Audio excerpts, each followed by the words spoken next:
Olá pessoal, tudo bem? Vamos falar sobre a produção e consumo de alimentos no mundo. Afinal, como é que está distribuída essa produtividade alimentar no mundo? Será que todo tipo de produto que está sendo utilizado pela população não seria suficiente para alimentar a todos? Será que toda essa produção alimentar ela não acabaria com a fome do planeta? É sobre essa reflexão que nós iremos agora discutir.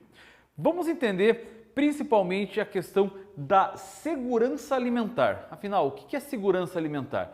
De modo geral, ela não envolve simplesmente a quantidade e o acesso dos produtos, mas principalmente a forma com que ela está sendo produzida, os impactos ambientais que ela pode causar e também aí características da própria saúde, como vai fazer bem ou mal para a população o consumo daquela substância.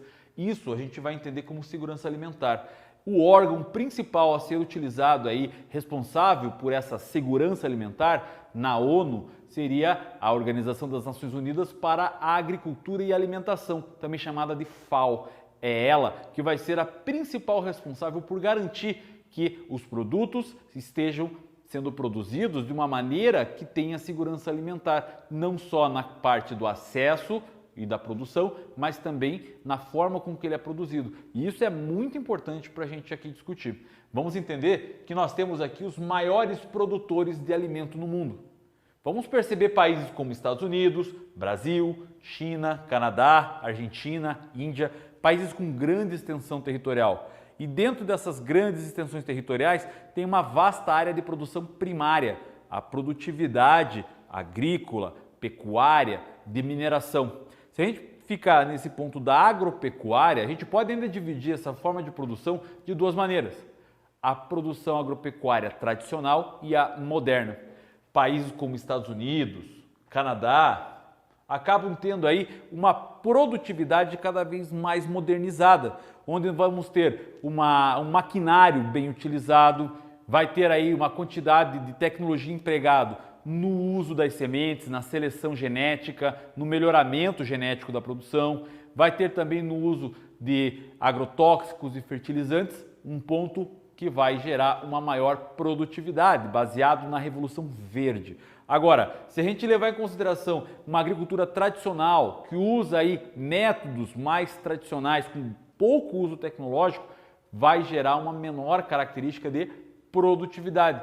Países como a Índia, a Argentina, a China, o Brasil, que apesar de ter um pouco de modernidade em alguns setores agropecuários, em grande parte acaba tendo aí uma agricultura tradicional, pautada principalmente nas chamadas plantations, áreas de grande produtividade, de cultura tropical, principalmente, que vai ser exportada como commodity. Commodity é, no caso aí, um determinado tipo de matéria-prima que vai ser vendido em natura e tem uma cotação aí no mercado de produtos do mundo inteiro. Assim, vamos ter aí os maiores produtores de alimentos. Mas afinal, será que esses produtores, a quantidade de coisas que eles produzem não seria suficiente para chegar aí na mesa e alimentar a população como um todo? De certa forma, sim. Porém, a forma com que há o consumo de alimentos no mundo é que acaba diferenciando a forma aí com que é feita essa distribuição. Primeiro, que não há uma distribuição de maneira igualitária. O acesso ao alimento para todas as pessoas não é de maneira igual ou de uma maneira que seja de fato acessível, pelo menos ao básico. Grandes países acabam tendo problema quanto a isso. Mas principalmente o modo de consumo de alguns países é que acaba interferindo nisso tudo. Vamos ver aqui os grandes consumidores: Estados Unidos, China e Índia. Vamos parar para pensar. China e Índia a gente vai entender. China, a maior população do mundo, a Índia, a segunda maior população do mundo. A gente entende que vai ter então uma grande quantidade de consumo, uma vez que temos populações gigantescas. Para cada 7 pessoas no mundo, uma é chinesa e uma é indiana. Ok, a gente entende essa situação. Agora, e os Estados Unidos? Como os Estados Unidos entram nesse processo? Apesar dos Estados Unidos estarem entre as 5 maiores populações do mundo, a gente precisa entender também que a forma com que há o consumo, o acesso ao consumo nos Estados Unidos é muito melhor do que qualquer outro país. Dessa maneira, existe uma cultura de consumo constante de alimentos. Existe uma cultura de que as pessoas acabem cada vez mais consumindo. Nem sempre aquilo que ela compra, ela acaba gerando aí a sua absorção.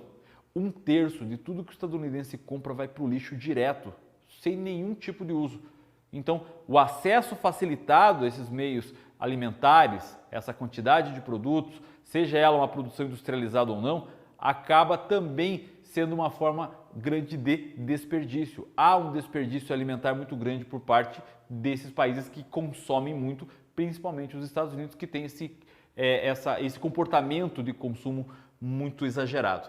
Agora, se ao mesmo tempo nós temos esse consumo, esse acesso muito grande de consumo aí por parte dos Estados Unidos e também alguns países, principalmente ali da Europa e também na América Latina, nós temos aí países com grande fome extrema, como é o caso do Chad, do Sudão do Sul, da República Centro-Africana, do Afeganistão, do Bangladesh, em que condições ambientais acabam gerando uma diminuição da sua produtividade agrícola. Vamos pensar Chad, um país que fica totalmente localizado numa área de deserto, a produtividade aí agropecuária vai ser praticamente nula. Sudão do Sul, um país que acabou de surgir e que tem graves problemas de conflitos ali internos devido à forma da sua localização ou à utilização do petróleo, acaba sendo também um lugar onde a população carece de alimentos. A República Centro-Africana, que acaba gerando esse mesmo processo de fome devido aí à dificuldade da produção e do acesso aos recursos, acabam sendo aí os principais países. Afeganistão e Bangladesh acabam também entrando nessa lista devido a questões políticas, econômicas que não dão acesso às pessoas.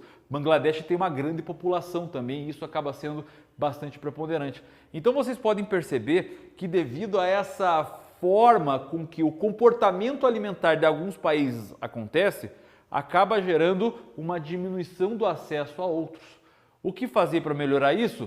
Provavelmente é tentar criar um modo mais equitativo de comportamento de consumo e, consequentemente, melhorar o acesso da produção de alguma maneira. Basicamente, nós temos aí a produção e o consumo de alimentos no mundo. Eu vou ficando por aqui desejando a você um ótimo momento de estudos. Muito obrigado por ter assistido essa aula e tchau, tchau!